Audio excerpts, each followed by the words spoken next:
Pozdrav mojim dragim pretplatnicima i svima vama koji slučajno svratite u moju bosansku kuhinju na veganski način. Ja sam Suzana i danas pripremam doručak i to jedan od onih koji iziskuju nešto više vremena kakav se obično priprema vikendom recimo. Današnja zvijezda su sjemenke pinjola, dakle još jedan dar prirode koji nedovoljno koristimo. Pinjoli su sjemenke koju daju svi borovi, međutim samo 20 vrsta bora donose sjeme koje je dovoljno veliko da bi ga vrijedilo skupljati. Ipak, ukoliko vam ne smeta sićušnost i spremate se u berbu, znajte kako pinjoli sazrijevaju u kasno ljeto i u jesen.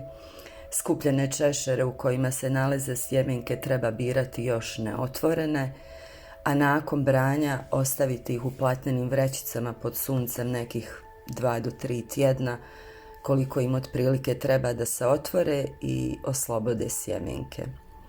Jedu se sirovi ili prženi u jelima od povrća ili u umacima od kojih je najpoznatiji pesto recimo.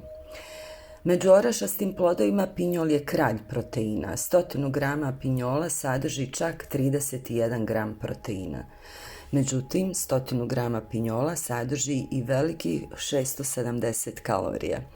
S druge strane, opet suzbijaju apetit i pomažu gubitku kilograma, jer sadrže masne kiseline koje uzrokuju oslobađanje velike količine hormona, supresije apetita, a visok energetski udio može se zahvaliti posebno oleinskoj kiselini koja pomaže u smanjivanju lošeg kolesterola i povećavanju dobrog kolesterola u krvi, tako da su nezaobilazni u čuvanju zdravlja srca. Osim toga, dobar su izvor željeza koji pospješuje cirkulaciju i štiti zdravlje živčanog sustava.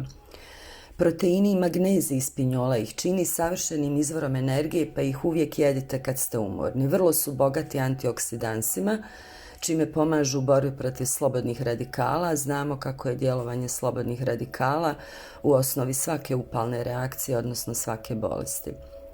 Pinjoli su posebno bogati luteinom, kojeg ponajviše ima u jajima, pa se veganima često preporuča konzumiranje graška, mrkve i paprika u većoj količini, kako bi osigurali dovoljan unos luteina, tvari koja čuva zdravlje očiju. Nadam se kako će vas inspirirati ovaj veganski ručak složen od jaja na oko, bez luteina i proteina i šareni slani kolačića koji njima obiluju.